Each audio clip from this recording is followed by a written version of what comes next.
বানাচ্ছি সাবুর ক্ষীর রসমালাই। তো দেখো দেখতে কেমন হয়েছে, অসাধারণ একটা লুকস এসছে আর খেতে কিন্তু ভীষণ ভালো। আমি এর আগে অনেকবার বানিয়েছি, আজ তোমাদের কাছে শেয়ার করছি কেননা খেতে ভীষণ ভালো হয় সেই জন্যে। তো সাবুর রসমালাই বানানোর জন্য আমি 150 গ্রাম ছোট দানার সাবু নিয়েছি। সাবুগুলোকে খুব ভালো করে ধুয়ে তারপরে ভিজিয়ে রেখেছিলাম 2 ঘন্টার জন্য। এমনভাবে ভিজিয়েছিলাম যাতে জলটা পুরো অ্যাবজর্ব হয়ে যায় আর নরম হয়ে যায়। দেখতেই পাচ্ছ ফুলে কিন্তু ডাবল হয়ে গেছে। আর এই 150 গ্রাম সাবুর জন্য নিয়েছি 1.5 কেজি দুধ, ফুল ক্রিম দুধ, যেটা আমি ঘন করে জাল দিয়ে 500 গ্রাম মতো, 500 না এখানে 600 650 মতো দুধ হবে। তো এই রসমালাই বানাতে কিন্তু খুব ঘন দুধের প্রয়োজন, মানে মালাইয়ের প্রয়োজন। তো সেই জন্যেই আমি এই ফুল ক্রিম দুধটাকে এতটা জাল দিয়ে কম করে রেখেছি এই আর কি। তো নিয়েছি 100 গ্রাম চিনি।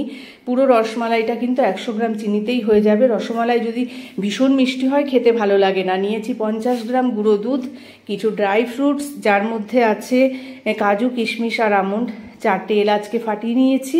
আর এই যে ভেজানো সাবুগুলো দেখতে পাচ্ছ, এর মধ্যে একটু নুন দিলাম, কেননা যে কোনো ডেজার্ট রেসিপিতে একটু নুন না দিলে কিন্তু মিষ্টির স্বাদটা ঠিকঠাক আসে না। এবার আমি খুব ভালোভাবে হাতের সাহায্যেই মেখে নেব, এমনভাবে মাখবো যাতে সাবুর দানা দানাগুলো খুব বেশি না থাকে, সামান্য সামান্য থাকে। তো 100 গ্রাম চিনি থেকে অর্ধেকটা চিনি মানে 50 গ্রাম চিনি কিন্তু আমি নিয়ে নিলাম।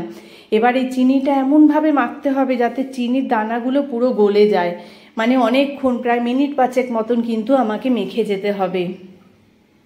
আর চিনিটা সম্পূর্ণ যখন গলে যাবে তখন কিন্তু এই মাখাটা একটু পাতলা পাতলা মতন হয়ে যাবে, দেখতে পাচ্ছ। এবার আমি এই মাখাটা একটু মানে একটু শক্ত শক্ত মানে শুকনো শুকনো করার জন্যে আমি দিয়ে দিলাম ওই 50 গ্রাম মতন গুঁড়ো দুধ। আর এই গুঁড়ো দুধ দিলে কিন্তু স্বাদ ভীষণ বেড়ে যায়। আর সাবু রসমালাইতে অবশ্যই কিন্তু এই সাবু মাখার সময় গুঁড়ো দুধটা ব্যবহার করো, না হলে কিন্তু মালাইয়ের স্বাদ একদম ভালো হয় না, যতই তুমি ঘন দুধ নাও না কেন। দেখো এরকম একটা কনসিস্টেন্সি এসছে। আমি তো এর আগে অনেকবার বানিয়েছি, এটা খেতে কিন্তু ভীষণ ভালো। রসগোল্লার যে রসমালাই হয় তার থেকে এটা কোনো অংশে কম নয়, খেতে ভীষণই ভালো লাগবে, মুখে দিলে একদম মিলিয়ে যাবে। সেই ঘন করে জাল দেওয়া দুধটা আবারও একটু জালে বসালাম, কেননা দুধ না ফুটলে আমি রেসিপিটা বানাতে পারবো না। তো দেখতেই পাচ্ছ কতটা ঘন দুধ। এবার এই দুধটা প্রায় ফোটা পর্যন্ত, মানে ফোটা পর্যন্ত আমাদের অপেক্ষা করতে হবে। ফুটে গেছে। এবার আমি এর মধ্যে দিয়ে দিলাম সেই 4টে এলাচ, যেটা আমি ফাটিয়ে নিয়েছি। আর রসমালাইতে কিন্তু এলাচের স্বাদ গন্ধ ভীষণ ভালো লাগে। এবার আমি ফুটন্ত দুধের মধ্যে দিয়ে দেব সেই সাবু মাখাটাকে ছোট ছোট বড়ার আকারে ছেড়ে।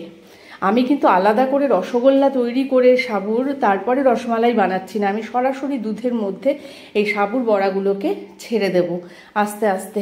এবার এই সাবুর এই বড়াগুলো কিন্তু ভীষণ নরম, প্রথমেই কিন্তু স্প্যাচুলা দিয়ে নাড়াচাড়া করা যাবে না। মোটামুটি 2 মিনিট মতন এই গরম দুধের মধ্যে থাকলে ওরা কিন্তু জমাট বেঁধে যাবে, ততক্ষণ পর্যন্ত আমাদের অপেক্ষা করতে হবে। তো সম্পূর্ণ সাবুটাকে আমি ছেড়ে দিয়েছি এর মধ্যে, সাবু মাখাটাকে। তো একদম হয়ে গেছে আমার, প্রায় শেষ পর্যায়ে চলে এসেছে। এবার বাকি অর্ধেক চিনিটাও আমি দিয়ে দিলাম। দেখতেই পাচ্ছ খুব হালকা হাতে কিন্তু আমি নাড়াচাড়া করছি। জোর মানে প্রেশার দিয়ে যদি নাড়াচাড়া করা যায় তাহলে কিন্তু ভেঙে যেতে পারে। এবার দিয়ে দিলাম অল্প ড্রাই ফ্রুটস কুচি, আর বাকিটা পরে লাগবে। দেখো একদম কাচের মতন স্বচ্ছ হয়েছে, মানে এই রসমালাইটা কিন্তু খুব ট্রান্সপারেন্ট হয়, দেখতে যেমন অস্বাভাবিক সুন্দর, খেতেও অস্বাভাবিক টেস্টি, ভীষণ ভালো লাগে খেতে। সেই জন্যেই আমি তোমাদের কাছে শেয়ার করছি। এই কথাটা অনেকবারই বললাম, বারবার বলছি এই কারণে।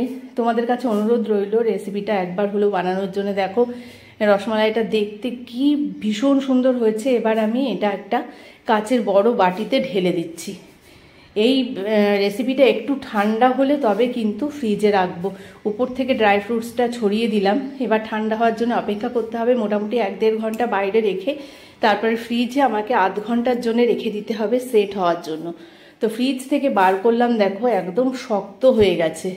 ক্ষীরটা এমনিতেই ক্ষীর মানে দুধটা খুবই ঘন ছিল, আর সাবুটা পুরো দুধটাকে পুরো টেনে নিয়েছে, আর কি অস্বাভাবিক দেখতে হয়েছে।